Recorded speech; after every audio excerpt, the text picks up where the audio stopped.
Hello everyone. Today I am going to upload a short video on Indian Contract Act 1872. मैं आपको बताऊंगी किस तरीके से आप सेक्शन याद कर सकते हैं। आज मैं एक शॉर्ट वीडियो बना रही हूँ सेक्शन 2 के ऊपर। सबसे पहले अगर हम स्टार्ट करें इंडियन कॉन्ट्रैक्ट एक्ट के ऊपर, तो कॉन्ट्रैक्ट कैसे बनता है। किसी भी कॉन्ट्रैक्ट को, संविदा को बनाने के लिए हमें सबसे पहला स्टेप जो ज़रूरी होता है वो होता है ऑफ़र या फिर प्रपोज़ल। इसीलिए ऑफ़र या प्रपोज़ल की डेफिनेशन सेक्शन 2 के सब क्लॉज ए में दी गई है। अगर मैं वो सेक्शन रीड करूँ तो वो कहता है, when one person signifies to another his willingness to do or to abstain from doing anything with a view to obtain the assent of that other to such act or subsistence he is said to make a proposal। इसका मतलब क्या होता है? इसका मतलब ये होता है कि अगर कोई व्यक्ति, इसका मतलब ये होता है कि अगर हमें एक ऑफ़र या प्रपोज़ल देना होता है, इस तो when one person signifies to another, इसका मतलब जब एक व्यक्ति दूसरे व्यक्ति को अपनी इच्छा जाहिर करता है, signifies to another his willingness to do और एब्स्ट्रेन फ्रॉम डूइंग, किसी को अपनी इच्छा जाहिर करता है कि मैं ये काम करना चाहता हूँ या फिर मैं ये काम नहीं करना चाहता हूँ। दोनों चीज़ें इसमें इंक्लूड की जाती हैं। With a view to obtain, किस इच्छा से, मैं आपको कोई चीज़ बताती हूँ किस इच्छा से, कि मैं ये जानने के लिए कि क्या आपकी इच्छा क्या है, आप वो चीज़ हाँ करते हैं या ना करते हैं। with the view to obtain the assent of that another to such act or subsistence he is said to make a proposal। इसका मतलब जैसे मैं आपको अपनी इच्छा जाहिर करती हूँ, क्या आप ये पेन 10 रुपये में ख़रीदेंगे, तो आप या तो हाँ कहेंगे या फिर ना कहेंगे। अगर आप हाँ कर देते हैं तो ये प्रपोज़ल जो है प्रॉमिस बन जाता है, लेकिन अगर आप मना कर देते हैं तो ये चीज़ यहीं पे ख़त्म हो जाती है। तो प्रपोज़ल की डेफिनेशन ये होती है कि जब एक व्यक्ति दूसरे व्यक्ति को अपनी इच्छा जाहिर करता है, क्या जानने के लिए, सामने वाले की इच्छा जानने के लिए कि वो हाँ करता है या ना करता है। अगर आप हाँ करते हैं तो ये प्रपोज़ल क्या बन जाता है या ऑफ़र क्या बन जाता है, प्रॉमिस बन जाता है। तो सबसे पहले प्रपोज़ल या प्रपोज़ल की ऑफ़र की डेफिनेशन कहाँ दी गई है, सेक्शन 2 सब क्लॉज ए में। फिर उसके बाद ये कहता है सेक्शन 2 सब क्लॉज बी कहता है कि अगर जब वो when the person to whom the proposal is made signifies is assent, जब जिस व्यक्ति को ये ऑफर दिया गया है अगर वो व्यक्ति हाँ कर देता है, और तो ये क्या बन जाता है, एक प्रॉमिस बन जाता है। उसकी डेफिनेशन कहाँ दी गई है, सेक्शन 2 सब क्लॉज बी में दी गई है कि जब एक ऑफ़र या प्रपोज़ल जो है वो एक्सेप्ट हो जाता है तो वो क्या बन जाता है, एक प्रॉमिस बन जाता है। फिर अब ये प्रॉमिस बन गया तो जिसने ऑफ़र दिया था वो क्या बन गया, पहले वो ऑफरर था, अब प्रॉमिस जब बन गया तो वो क्या बन गया, प्रॉमिसर बन गया, और जो जिसने इच्छा जाहिर की है लेने की वो क्या बन गया, प्रॉमिसी बन गया। तो ऑफरर बन जाता है प्रॉमिसर एंड ऑफरी बन जाता है प्रॉमिसी। ठीक है। फिर ये कहता है, फिर ये डेफिनेशन 2C में दी गई है कि जिसने ऑफ़र दिया वो प्रॉमिसर बन गया और जो जिसने एक्सेप्ट किया वो प्रॉमिसी बन गया। फिर बात आती है कि अब मैंने आपसे कहा कि आप ये पेन 10 रुपये में ख़रीदेंगे, और आपने बोला हाँ मैं ये पेन 10 रुपये में ख़रीद लूँगा। तो मेरा पेन आपके उस 10 रुपये के लिए कंसिड्रेशन है, आपके वो 10 रुपये मेरे इस पेन के लिए कंसिड्रेशन है। फ्री में कोई चीज़ नहीं होती है, ठीक है। फ्री में जो होता है वो चैरिटी में आ जाता है। तो इसलिए सेक्शन 2 का सब क्लॉज डी क्या कहता है, when eight the desire of the promiser, consideration हमेशा प्रॉमिसर के डिज़ायर पे दी जाती है। मैं प्रॉमिसर हूँ ना, मैं आपको ये पेन दे रही हूँ, तो मेरे कहने पे आप मुझे इस पेन के बदले 10 रुपये दे रहे हैं, तो कंसिडरेशन हमेशा किसके कहने पे दी जाती है, प्रॉमिसर के कहने पे दी जाती है।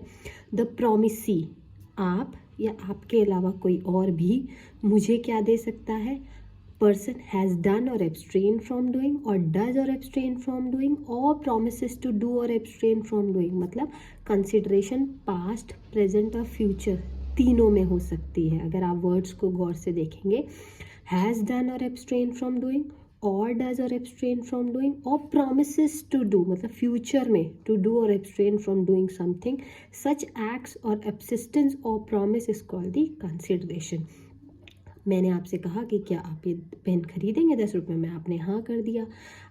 मैं प्रॉमिसर बन गई, आप प्रॉमिसी बन गए। फिर आपने क्या किया, ये पेन ले लिया और मुझे 10 रुपये दे दिए। अब 10 रुपये या तो आप देंगे खुद, या फिर आपके बदले आपका दोस्त, आपके मम्मी पापा, कोई भी दे सकता है। कंसिडरेशन हमेशा प्रॉमिसर के कहने पे दी जाती है, और प्रॉमिसी या फिर कोई और व्यक्ति भी प्रॉमिसी की जगह पे कंसिडरेशन दे सकता है। और कंसिडरेशन जो है पास्ट, प्रेजेंट या फ्यूचर तीनों में हो सकती है।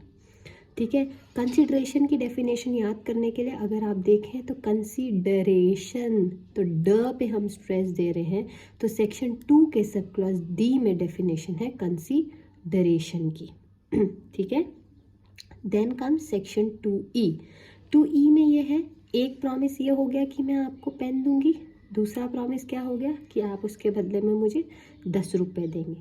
तो एक प्रॉमिस है ये कि मैं 10 रुपये पेन दूंगी, और दूसरा प्रॉमिस है कि आप मुझे 10 रुपये देंगे। तो एक प्रॉमिस या set of promises forming consideration for each other is an agreement. आपका एक ये प्रॉमिस है कि मैं आपको पेन दूंगी, एक प्रॉमिस ये है कि आप मुझे 10 रुपये देंगे। तो एक प्रॉमिस या set of promises forming consideration for each other. इस पेन के बदले कंसिडरेशन है 10 रुपये, और उस 10 रुपये के बदले में कंसिडरेशन है ये पेन। तो वो क्या हो गया, एक अग्रीमेंट बन गया। और अग्रीमेंट में एक अल्फ़ाबेट बार बार रिपीट हो रहा है। अगर आप लिखोगे AGREEMENT, तो ई रिपीट हो रहा है। एग्रीमेंट की डेफिनेशन कहाँ पे है, ई में है, सेक्शन 2 के सब क्लॉज ई में है। और फिर जो भी अग्रीमेंट एनफोर्सेबल बाय लॉ होते हैं वो एक कॉन्ट्रैक्ट होते हैं। वो कहा गया है सेक्शन 2 के सब क्लॉज एच में कहा गया है। ये इसलिए है, सारे अग्रीमेंट एनफोर्सेबल बाय लॉ नहीं होते हैं। फॉर एग्ज़ाम्पल मैं आपसे ये कह दूं कि मैं आपको 1 लाख रुपए दूंगी, आप जाके मिस्टर एक्स का मर्डर कर दीजिए। क्या ये, अगर आपने जाके मिस्टर एक्स का मर्डर कर दिया, फिर मैं आपको 10,000 रुपये नहीं दे रही हूँ, क्या आप कोर्ट जा सकते हैं? नहीं, because such kind of agreements are not enforceable by law. Only those agreements which are enforceable by law are contract. ये सेक्शन 2 के सब क्लॉज एच में कहा गया है। और an agreement which are not enforceable by law, is called void. अब देखो, इसके आगे ये नहीं लिखा है कि वॉइड कॉन्ट्रैक्ट, ठीक है, हमेशा अग्रीमेंट होते हैं वॉइड। कॉन्ट्रैक्ट कभी वॉइड नहीं होता है, इसलिए कभी भी ऐसे मत लिखना। कॉन्ट्रैक्ट हमेशा अगर वॉइड होता है तो कॉन्ट्रैक्ट बिकम्स वॉइड होता है। वो बाद वाले किसी लेक्चर में मैं आप लोगों को बाद के किसी वीडियो में बताऊंगी कि क्या होता है वो कॉन्ट्रैक्ट बिकम्स वॉइड। लेकिन अगर हम कभी वॉइड लिखते हैं तो हमेशा अग्रीमेंट वॉइड होता है, कोई कॉन्ट्रैक्ट वॉइड नहीं होता। हमेशा टर्म यूज़ करते हैं कॉन्ट्रैक्ट बिकम्स वॉइड। ठीक है, फिर अगर आप बात करें, अब बात होगी वॉइड अग्रीमेंट की, और which are enforceable by law is a contract हो गया। अगर अब आप बात करें जो अग्रीमेंट, कुछ अग्रीमेंट ऐसे भी होते हैं जो कि enforceable eight the option of one party होते हैं, लेकिन दूसरी पार्टी के ऑप्शन में वो वैलिड नहीं होते हैं। मतलब कि जैसे फॉर एग्जांपल मैंने आपसे कहा, क्या आप ये फॉर एग्जांपल एक पार्कर का पेन है, और मैंने आपके पास एक पार्कर का पेन है, मैंने बोला आप मुझे पार्कर का पेन 10 रुपये का दे दीजिए। तो बिकॉज मैं टीचर हूँ, आप मेरे स्टूडेंट हैं, आपने वो पार्कर का पेन मुझे 10 रुपये में देने के लिए आप राज़ी हो गए, बट आपको तो नुकसान हो रहा है ना। ऐसा एग्रीमेंट मेरे एंड पे तो वैलिड है, बट आपके एंड पे वैलिड नहीं है।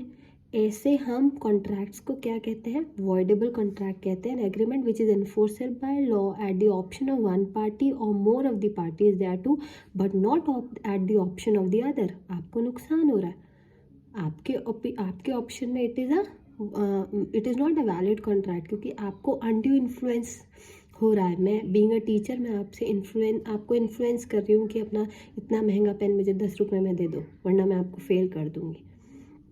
तो ऐसे जो कॉन्ट्रैक्ट्स होते हैं वो वॉइडेबल कॉन्ट्रैक्ट होते हैं। ठीक है, अगर अब मैं स्टार्ट करूँ, अगर आप देखें कि सेक्शन 2 के सब क्लॉज ए में सबसे पहले ऑफर की डेफिनेशन है या प्रपोजल की डेफिनेशन है। जैसी ऑफर या फिर प्रपोजल एक्सेप्ट हो जाता है तो क्या बन जाता है, एक प्रॉमिस बन जाता है। उसकी डेफिनेशन कहाँ है, उसकी डेफिनेशन सेक्शन 2 के सब क्लॉज बी में है। और फिर जिसने ऑफ़र दिया होता है वो प्रॉमिसर बन जाता है, और जिसको दिया होता है वो प्रॉमिसी बन जाता है। उसकी डेफिनेशन कहाँ है? सेक्शन 2 के सब क्लॉज सी में। फिर अब प्रॉमिस बन गया, अब प्रॉमिस एक्सेप्ट हो गया, अब उसके लिए क्या होगा? हमें चीज़ देनी होगी। तो जो कंसिडरेशन दी जाती है, consideration should have some value in the eye of law की नज़रों में उसकी कुछ वैल्यू होनी चाहिए, तो वो कंसिडरेशन होता है। उसकी डेफिनेशन कहाँ दी गई है? सेक्शन 2 के सब क्लॉज डी में। और कंसिडरेशन हमेशा at the desire of the promisor दी जाती है, और प्रॉमिसी या फिर कोई और व्यक्ति कंसिडरेशन दे सकता है। फिर कंसिडरेशन हमेशा पास्ट, प्रेजेंट या फ्यूचर में भी हो सकती है। इसके कुछ एक्सेप्शंस हैं जो कि सेक्शन 25 में है इंडियन कॉन्ट्रैक्ट एक्ट में, जो कि मैं आपको बाद में पढ़ाऊँगी। फिर जब एक बार कंसिडरेशन हो गई तो कंसिडरेशन क्या होता है? मतलब वन प्रॉमिस और सेट ऑफ प्रॉमिसेस जो एक दूसरे के लिए कंसिडरेशन होते हैं, उन्हें हम क्या कहते हैं? उन्हें हम अग्रीमेंट कहते हैं। और फिर जो भी अग्रीमेंट एनफोर्सेबल बाय लॉ होता है उसे हम कॉन्ट्रैक्ट कहते हैं। और जो अग्रीमेंट एनफोर्सेबल बाय लॉ नहीं होते हैं वो क्या होते हैं? वॉइड अग्रीमेंट होते हैं।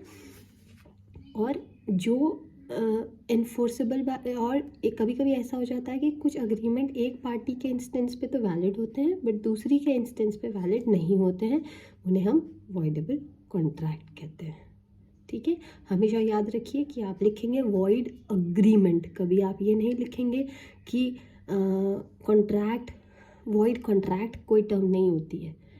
Contract becomes void because of some circumstances, जो कि मैं नेक्स्ट वीडियो में बताऊंगी। अभी मैं आपको जो एक नेक्स्ट वीडियो बनाऊंगी मैं उसमें आपको ये बताऊंगी कि आप सेक्शन 10 से सेक्शन 30 तक कैसे सेक्शंस याद कर सकते हैं इंडियन कॉन्ट्रैक्ट एक्ट से। सेक्शन 10 में ही है वो सब कुछ जहाँ से आप हमेशा के लिए सेक्शन रिटेन कर सकते, याद कर सकते हैं। Thank you so much.